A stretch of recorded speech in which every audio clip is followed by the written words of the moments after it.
जैसा कि आप सब जानते हैं कि दिल्ली में 24 घंटे बिजली देना और फ्री बिजली देना अरविंद केजरीवाल जी की सरकार का ना सिर्फ वादा है बल्कि एक ऐसा वादा है जो लगातार 9 साल से हम पूरा करते आ रहे हैं।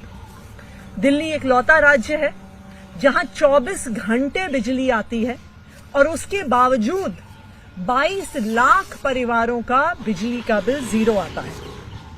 जैसा कि आप जानते हैं कि अरविंद केजरीवाल जी की सरकार की कोई ऐसी पॉलिसी नहीं है जिसको हमारे विरोधी रोकने की कोशिश नहीं करते।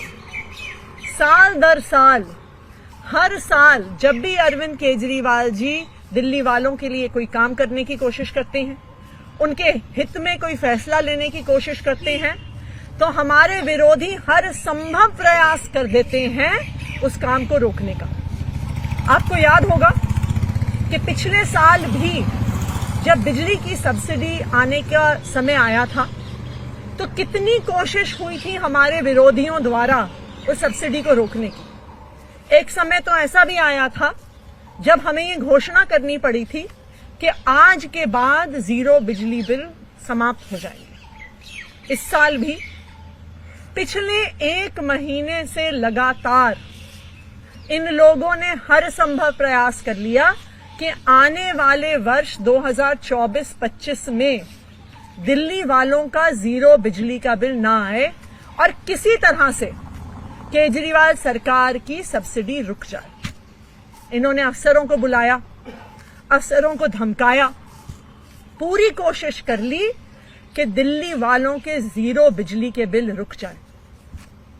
लेकिन जैसा कि आप सब जानते हैं कि अरविंद केजरीवाल जी ने जब एक बार दिल्ली के लोगों को वादा कर दिया तो फिर उन्हें जो भी करना पड़े, जितना भी संघर्ष करना पड़े, जिसके आगे हाथ जोड़ना पड़े, जिससे लड़ाई करनी पड़े, कुछ भी करना पड़े, अरविंद केजरीवाल जी दिल्ली वालों को अपना वादा पूरा करके रहते।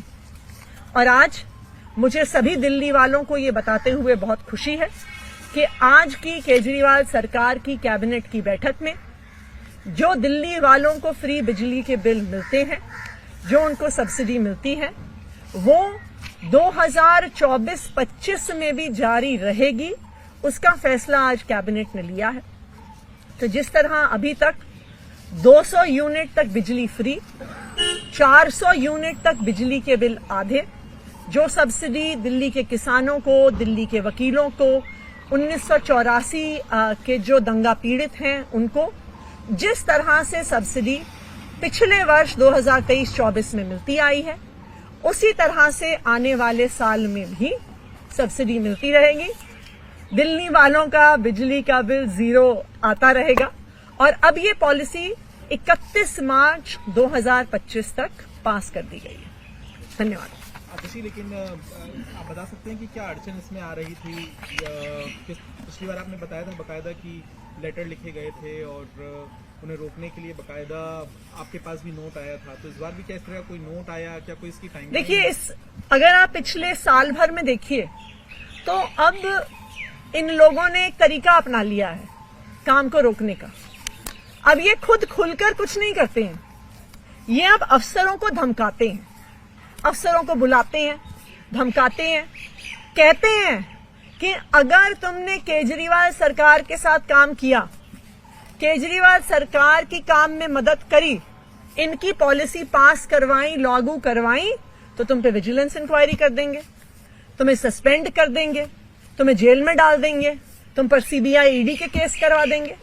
तो अब इनका काम करने का तरीका हमारे विरोधियों का, इन लोगों का चेंज हो गया है। पहले ये हम पे खुल के वार करते थे, अब ये खुल के वार नहीं करते हैं, ये अफसरों के माध्यम से काम को रोकने की कोशिश करते हैं। लेकिन जैसा आप सब जानते हैं, जो दिल्ली वालों को अरविंद केजरीवाल जी वादा करते हैं वो उस वादे को पूरा करके दिखाते हैं। मैम, कितनी लोगों को इसका लाभ मिलेगा? क्या उनकी संख्या बढ़ी है? और इसके ऊपर, सब्सिडी के ऊपर सरकार के ऊपर कितना? देखिए, सरकार के ऊपर तकरीबन 3,500 करोड़ का सालाना वहन होता है। जो एक्चुअल अमाउंट है वो तो कंजम्पशन बेस्ड डिपेंड करता है। अप टू 200 यूनिट्स बिजली बिल्कुल फ्री होती है। 200 से 400 यूनिट में आपको 50% की सब्सिडी मिलती है। जो किसान होते हैं उनको सब्सिडी मिलती है, लॉयर्स चेंबर्स में मिलती है, 1984 के दंगा पीड़ितों को मिलती है। तो जो उनका एक्चुअल कंजम्पशन है उसके आधार पर मिलती है। तो वो डिपेंड करेगा, जो एक्चुअल फिगर होगा कि लोगों का कंजम्पशन कितना होता है। ईडी वाले मामले में अभी लगातार कोर्ट में मामला चल रहा है। आतिशी क्या कहेंगे? वो कह रहे हैं कि डिले किया जा रहा है प्रक्रिया को, और ये भी कहा कि आप उनके बदनाम करने के लिए जो एक आरोपी को सीसीटीवी दिया था उसको इस्तेमाल कर रहे हैं, गुमराह कर रहे हैं। हम उनको बदनाम कर रहे हैं कि वो खुद ही अपने आप को बदनाम कर रहे हैं। वो खुद पहले कोर्ट जाते हैं। केजरीवाल जी को बार बार समन भेजने के बाद पहले तो वो अरविंद केजरीवाल जी ने जो सवाल उठाए उनका जवाब नहीं देते। उसके बाद वो खुद कोर्ट जाते हैं कि ये समन्स लीगल है कि नहीं है, कि अरविंद केजरीवाल जी को कोर्ट आना चाहिए कि नहीं आना चाहिए। भाई अगर आप खुद कोर्ट गए हो तो फिर कोर्ट के फैसले का इंतजार करो ना। ये तो ऐसा लगता है कि ईडी ऐसा मानती है कि जी अब तो हम कोर्ट का भी इंतजार नहीं कर सकते, हम तो कोर्ट के भी ऊपर हैं। भाई खुद कोर्ट गए, अब कोर्ट का सम्मान करो, उनके फैसले का इंतजार करो। Thank you.